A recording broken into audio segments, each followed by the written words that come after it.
Assalamualaikum warahmatullahi wabarakatuh. Hai teman-teman, kami dari kelompok 8 yang beranggotakan Siti Kamila Rahmah, Adrianur Zulmi, Nova Maulinda, dan Nur Azizah akan mempresentasikan mengenai kebudayaan Indonesia pada masa Kerajaan Hindu-Buddha. Selamat mendengarkan. Assalamualaikum warahmatullahi wabarakatuh. Perkenalkan, nama saya Siti Kamila Rahmah, NPM terakhir 002. Di sini saya mau mempresentasikan mengenai proses masuknya kebudayaan Hindu-Buddha ke Indonesia. Nah, dimulai dengan proses masuknya agama Hindu ke Indonesia. Pada mulanya sendiri di lembah Sungai Indus di India telah berkembang suatu kebudayaan. Terdapat dua kebudayaan di daerah tersebut, yaitu ditandai dengan adanya atau ditemukan Jodaro dan Harappa. Bangsa yang mengembangkan daerah tersebut adalah bangsa Drapida. Bangsa ini merupakan bangsa awal yang ada di daerah tersebut. Namun pada sekitar tahun 1500 sebelum Masehi, bangsa Drapida kedatangan bangsa lain, yaitu bangsa Arya, yang masuk ke daerah lembah Sungai Indus tersebut. Nah, pada saat itu bangsa Arya membawa banyak pengaruh kepada bangsa Drapida. Di antaranya pengaruh tulisan, bahasa, kepercayaan, dan juga teknologi. Untuk kepercayaan sendiri, yaitu kepercayaan kepada dewa. Dan kitab yang digunakan pada saat itu adalah Veda atau lebih dikenal dengan Weda. Dan kepercayaan ini awal mulanya muncul agama Hindu dan merupakan bentuk pencampuran antara bangsa Arya dan juga bangsa Drapida. Agama Hindu sendiri itu bersifat politeisme, yaitu percaya kepada beberapa Tuhan. Nah, Tuhan di sini tuh lebih dikenal dengan dewa. Dalam agama Hindu ada 3 dewa utama yang dipuja, yaitu Dewa Brahma atau Dewa Pencipta, Dewa Wisnu atau Dewa Pelindung, dan Dewa Shiva atau Dewa Pembinasa. Nah, 3 dewa ini lebih dikenal dengan sebutan Trimurti. Nah, dalam agama Hindu sendiri ada terdapat kasta-kasta, yaitu ada 4 kasta di dalamnya. Di antaranya kasta Brahmana, kasta Ksatria, kasta Waisya, dan kasta Sudra. Dan ada satu lagi Parya. Namun Parya di sini tidak termasuk ke dalam kasta-kasta yang ada di dalam agama Hindu. Jadi kasta ini tuh kasta paling bawah yang lebih tidak dianggap di agama Hindu tersebut. Dan yang selanjutnya perkembangan agama Buddha. Agama Buddha sendiri muncul sekitar 500 sebelum Masehi. Awal kemunculan agama Buddha muncul dari kerajaan-kerajaan Hindu. Pada saat itu, agama Hindu memang sudah sangat berkembang dan menumbuhkan kerajaan-kerajaan besar. Cikal bakal agama Buddha pun tidak lepas dari hal itu. Pada saat itu, ada salah satu kerajaan Hindu yang besar yang ada di dinasti Maurya. Munculnya agama Buddha ini berasal dari keturunan atau putra Raja Siddhodana. Nah, yang pada saat itu merupakan raja dari kerajaan Kapilawastu, yaitu Siddhartha Gautama. Ajaran-ajaran Buddha tidak lepas kaitannya dengan Siddhartha Gautama. Ia menjadi cikal bakal munculnya agama Buddha. Pada saat itu, Siddhartha memiliki kehidupan yang amat mewah, dengan segala kebutuhannya pun terpenuhi. Namun, suatu ketika, Siddhartha Gautama pergi keluar istana dan melihat bagaimana kehidupan masyarakat di luar istana, dan banyak hal yang ia temukan tentang keadaan sekitar. Setelah melihat kondisi yang sebenarnya tentang keadaan masyarakat, pada saat itu Siddhartha Gautama memutuskan untuk pergi meninggalkan istana dan melakukan perjalanan. Saat bertapa untuk mendapat pencerahan atau ilham tentang kehidupan yang ada di bumi. Sampai akhirnya Siddhartha Gautama mendapatkan ilham atau pelajaran-pelajaran yang penting setelah perjalanan yang telah ia lakukan, serta pertapaan yang ia lakukan. Siddhartha Gautama sendiri lebih dikenal dengan Buddha Gautama. Dalam ajaran Buddha sendiri, terdapat kitab suci yang menjadi pegangan atau yang berisi ajaran-ajaran Buddha, yaitu Tripitaka, yang memiliki arti 3 kerajaan. Dalam kitab ini terdiri dari beberapa ajaran, yaitu diantaranya seperti Vinaya Pitaka yang berisi aturan-aturan tentang kehidupan, Sutta Pitaka yang berisi dasar atau pokok pembelajaran, yang selanjutnya ada Adiharta Pitaka yang berisi tentang filsafat agama. Proses masuknya kebudayaan Hindu-Buddha atau kebudayaan India ke Indonesia.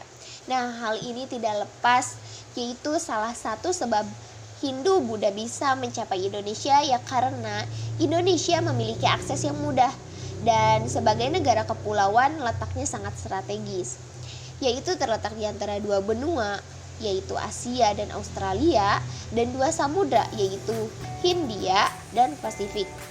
Serta letak wilayah ini merupakan daerah persimpangan lalu lintas perdagangan dunia. Pada saat atau pada abad 1 Masehi, jalur perdagangan tidak lagi melewati jalur darat, tetapi mulai beralih ke jalur laut. Sehingga hal ini secara tidak langsung perdagangan antara Cina dan India melewati Selat Malaka. Untuk itu Indonesia ikut berperan aktif dalam perdagangan yang dilakukan tersebut. Akibat hubungan dagang tersebut, maka muncullah kontak atau hubungan antara Indonesia dengan India dan Indonesia dengan Cina.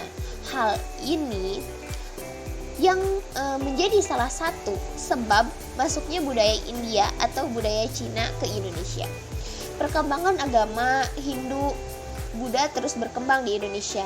Pada sekitar 400 Masehi, agama Hindu telah berkembang di Indonesia yang bisa dibuktikan dengan ditemukannya prasasti Yupa yang ditemukan di Kalimantan Timur, yaitu menunjukkan bahwa telah berkembang kerajaan Kutai di Kalimantan Timur dan menunjukkan bahwa kebudayaan India itu telah masuk ke Indonesia. Pada dasarnya, proses masuknya pengaruh budaya India tersebut atau penghinduan oleh para peneliti, pengaruh-pengaruh Hindu-Buddha ini bukan saja mengantarkan bangsa Indonesia memiliki atau memasuki zaman sejarah, tetapi juga membawa perubahan-perubahan dalam suatu susunan masyarakat, yaitu dapat dilihat dari timbulnya kedudukan raja dan juga bentuk pemerintahan kerajaan yang ada di Indonesia. Dari segi alam pikiran atau hadirnya bentuk agama yang baru dan dengan sendirinya tatanan kehidupan serta adat kebiasaan pada masyarakat ikut berubah dan memicu munculnya peradaban yang lebih maju. Nah, ada beberapa hipotesis mengenai masuknya agama Hindu-Buddha ke Indonesia.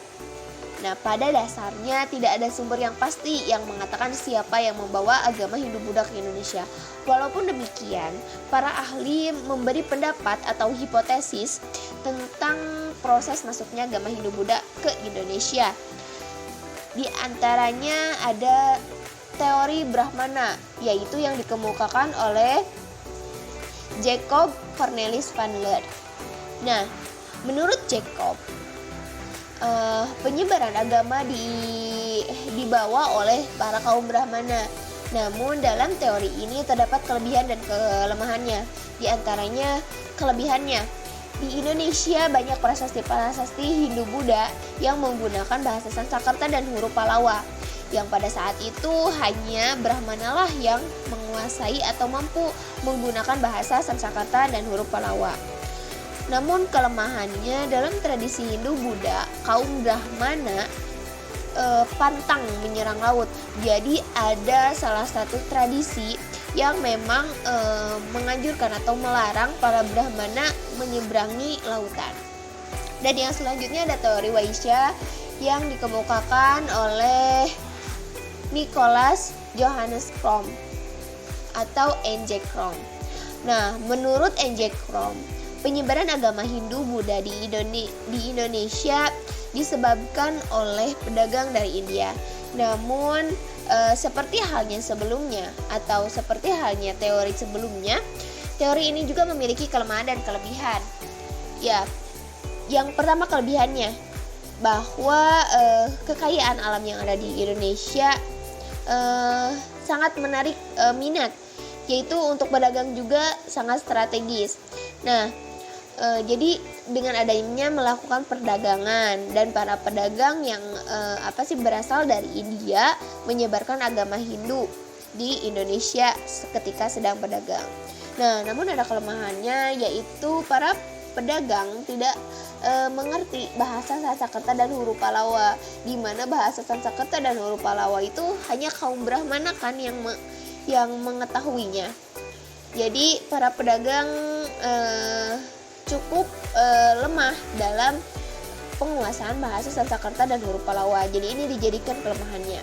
Dan yang selanjutnya ada teori kesatria yang dikemukakan oleh Burke, di mana menurutnya penyebaran agama Hindu-Buddha di Indonesia dilakukan oleh para bangsa kesatria atau orang-orang yang berkasta kesatria. Nah, dalam teori ini juga memiliki beberapa kelemahan dan kelebihannya, yaitu kelemahannya kaum kesatria menunjukkan rasa semangat berpetualang ke seluruh dunia, di mana kan para kesatria itu memiliki jiwa atau ambisi untuk bisa mengetahui atau menguasai bahkan di kawasan-kawasan luar gitu. Jadi pengeksplorasian atau melihat atau kemungkinan untuk bisa mengeksplor dunia luar itu sangat besar dari para kesatria. Dan yang selanjutnya ada kelemahannya. Nah, kelemahan teori ini juga sama, tadi berkaitan dengan penguasaan huruf Pallawa dan bahasa Sanskerta. Nah, yang selanjutnya ada teori arus balik yang dikemukakan oleh FDK Bos. Nah, menurut FDK Bos, adanya kemungkinan masyarakat Indonesia sendirilah yang menyebarkan agama Hindu-Buddha di Indonesia. Kemungkinan orang Indonesia pergi ke India, maksud saya, untuk belajar dan serta tidak langsung terpengaruh terhadap kebudayaan atau sengaja untuk belajar kebudayaan yang ada di India, lalu orang-orang tersebut menyebarkan kembali di Indonesia. Nah, namun dalam teori ini juga memiliki kelebihan dan kekurangan. Di antaranya adanya kemungkinan para bangsawan di Indonesia pergi ke India untuk belajar agama Hindu dan Buddha serta kebudayaannya. Jadi ini bisa saja ya mungkin terjadi karena para bangsawan tuh lebih bisa memiliki akses keluar. Dan yang selanjutnya ada kelemahannya. Nah, dalam teori ini kemungkinan orang Indonesia untuk belajar agama Hindu-Buddha ke India itu sulit, karena pada saat itu orang Indonesia masih bersifat pasif. Namun seperti halnya tadi berkaitan dengan kelebihannya, jadi itu mungkin saja. Jadi dalam teori arus balik ini banyak orang yang mempercayainya bahwa teori inilah yang cukup mendekati. Namun hal ini belum bisa dibuktikan secara pasti untuk proses masuknya agama Hindu-Buddha ke Indonesia. Mungkin sekian dari saya. Terima kasih atas perhatiannya. Wassalamualaikum warahmatullahi wabarakatuh. Untuk yang selanjutnya, ada hasil-hasil kebudayaan kerajaan Hindu-Buddha di Indonesia. Yang pertama, Kerajaan Kutai. Nah, Kerajaan Kutai ini merupakan kerajaan Hindu tertua di Indonesia yang terletak di daerah Kalimantan Timur, atau lebih tepatnya di hulu Sungai Mahakam. Hasil kebudayaan kerajaan Kutai dapat terlihat dengan adanya keberadaan Prasastyupa yang merupakan sebuah akulturasi antara agama Hindu dengan kebudayaan lokal. Nah, Prasastyupa ini berbentuk sebuah batu yang digunakan untuk mengikat hewan kurban dalam peringatan upacara kurban. Yang kedua ada Kerajaan Tarumanegara. Nah, Kerajaan Tarumanegara ini terletak di Pulau Jawa. Nah, hasil kebudayaan Kerajaan Tarumanegara dapat terlihat pada 7 prasasti yang ditemukan di Bogor, Banten, dan Jakarta. Di antaranya adalah Prasasti Tugu, Prasasti Cianten, Prasasti Kebon Kopi, Prasasti Muara Cianten, Prasasti Jambu, Prasasti Cijang, dan Prasasti Pasitawi. Yang ketiga ada Kerajaan Kalingga atau Haling. Nah, Kerajaan Kalingga ini juga terdapat di Pulau Jawa. Untuk hasil kebudayaan Kerajaan Kalingga ini sendiri dapat terlihat pada penduduk Kalingga yang sangat pandai membuat arak dari nira pohon kelapa. Untuk yang keempat ada Kerajaan Sriwijaya. Nah, Kerajaan Sriwijaya ini terletak di Sulawesi Selatan atau lebih tepatnya di Palembang. Nah, hasil kebudayaan Kerajaan Sriwijaya ini dapat terlihat dengan ditemukannya prasasti-prasasti. Yang pertama, Prasasti Kedukan Bukit, kemudian Prasasti Tawangkuo, Prasasti Telaga Mutu, Prasasti Kota Kapur, Prasasti Kebon Tahi, dan 3 candi, diantaranya Candi Muara Jambi, Candi Muara Takus, dan Candi Biaro Bahal. Assalamualaikum warahmatullahi wabarakatuh. Perkenalkan, saya Nova Naulinda dari kelompok 8 NPM 202171004. Nah, di sini saya akan memaparkan materi tentang hasil-hasil kebudayaan kerajaan Hindu-Buddha di Indonesia. Dan di sini saya akan menjelaskan materi kelanjutan dari teman saya. Nah, yang kelima, Kerajaan Mataram Kuno. Nah, masyarakat Mataram kuno merupakan kebudayaannya tinggi. Tinggi kebudayaan ini dibuktikan dengan banyak peninggalan berupa prasasti dan candi. Prasasti yaitu Prasasti Cangga, Prasasti Kelurak, Prasasti Mintiasi. Nah, prasasti tersebut ditulis dengan menggunakan huruf Pallawa dan bahasa Sanskerta. Masyarakat Mataram juga terkenal dengan keunggulan dalam seni bangunan candi. Candi bercorak Hindu antara lain Candi Prambanan, Candi Gedong Sono, Kompleks Candi Dieng yang terdiri atas Candi Bima, Candi Puntadewa, Candi Arjuna, dan Candi Semar. Candi bercorak Buddha antara lain Candi Ngawen, Candi Mendut, Candi Pawon, Candi Plaosan, Candi Borobudur. Nah, yang keenam, Kerajaan Kediri. Kerajaan Kediri terletak di pedalaman Jawa Timur. Nah, beberapa karya sastra diantaranya kitab Kakawin Baratayuda, kitab Samaradana, kitab Kresnayana, kitab Lubdaka. Nah, serta prasasti seperti Prasasti Banjaran berangkat tahun 1052 Masehi dan Prasasti Hantang. 7. Kerajaan Singasari. Lokasi kerajaan ini berada di daerah Malang, Jawa Timur. Nah, Kerajaan Singasari beribu kota di Tumpel dan candi-candi peninggalannya yaitu Candi Jago, Candi Kidal, dan Candi Singosari. Yang kedelapan, Kerajaan Majapahit. Hasil kebudayaan Kerajaan Majapahit yang berkembang pesat adalah kesastraan.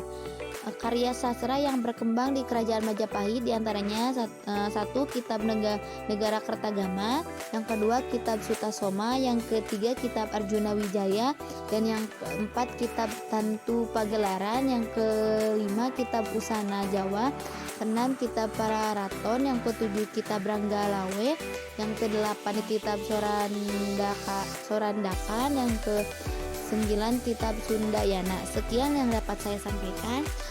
Assalamualaikum warahmatullahi wabarakatuh.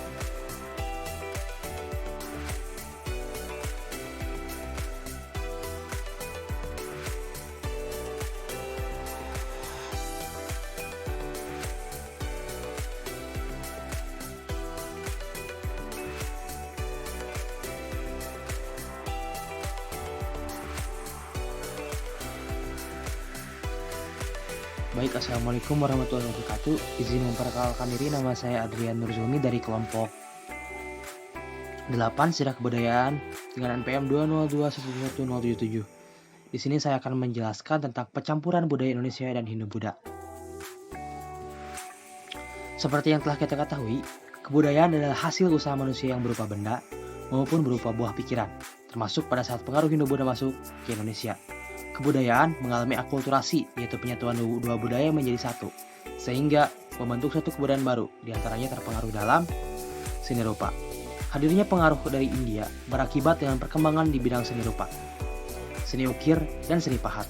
Dengan dibuktikan pada hadirnya relief atau ukiran yang dipahat di dinding-dinding candi yang ada di Indonesia, seperti di Candi Borobudur, di mana adanya relief Buddha itu sendiri, dan adanya relief dari burung merpati dan keadaan alam di Indonesia. Selanjutnya ada seni bangunan. Candi yang ada di Indonesia merupakan bentuk akulturasi kebudayaan asli Indonesia dengan kebudayaan Hindu-Buddha. Pasalnya, bentuk candi di Indonesia selalu menggunakan tata ruang punden berundang yang dipadukan dengan patung-patung dari dewa ataupun Buddha Gautama, hingga membentuk suatu akulturasi yang menjadi ciri khas candi di Indonesia. Selanjutnya, ada seni sastra dan aksara.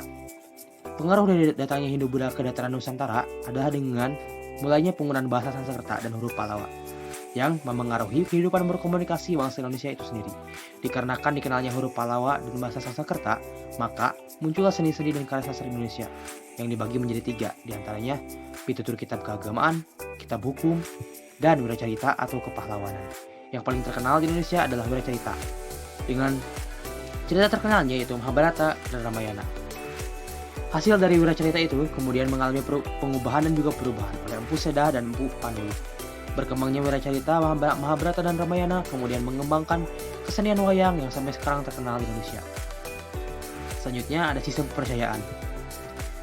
Semenjak zaman praaksara, masyarakat Indonesia telah mengalami atau mengenal adanya sistem kepercayaan berbentuk animisme dan dinamisme, yaitu menyembah roh nenek moyang dan juga benda-benda yang dibentuk sedemikian rupa yang dianggap suci dan sakral orang masyarakat Indonesia pada waktu itu.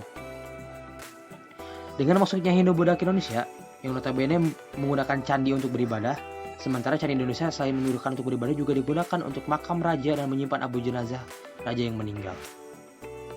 Ketika masuk Hindu-Buddha, kepercayaan Indonesia sudah mengalami perubahan dengan tadinya menyembah nenek moyang, sekarang menyembah dewa-dewa dan juga Buddha Gautama. Dan juga penggunaan candi yang tadinya hanya untuk beribadah, namun di Indonesia digunakan untuk juga menyimpan abu jenazah raja yang meninggal yang menjadi makam raja. Selanjutnya dan terakhir, sistem pemerintahan. Sebelum datangnya Hindu-Buddha ke Indonesia, sudah ada sistem pemerintahan yang berkembang di masyarakat, yaitu sistem pemerintahan sederhana yang masih bersifat kedesaan dan kedaerahan, dengan rakyat mengangkat seorang menjadi kepala suku atau semacam pemimpin. Setelah datangnya Hindu-Buddha ke Indonesia, sistem tersebut berganti menjadi sistem kerajaan yang dimana tadinya dipimpin oleh kepala suku, sekarang kemudian berkembang dan berubah dipimpin oleh seorang raja dan memiliki sistem yang lebih terstruktur, sehingga muncullah kerajaan pertama yaitu Kutai di Indonesia yang menerapkan sistem tersebut. Oleh karena itu, dengan sistem ini masyarakat Indonesia mengenal adanya tampuk kekuasaan yang lebih tinggi, turun ke bawah dan menyebar lagi ke masyarakat yang lainnya, sehingga mereka mengenal struktural yang baik dan struktural yang benar dan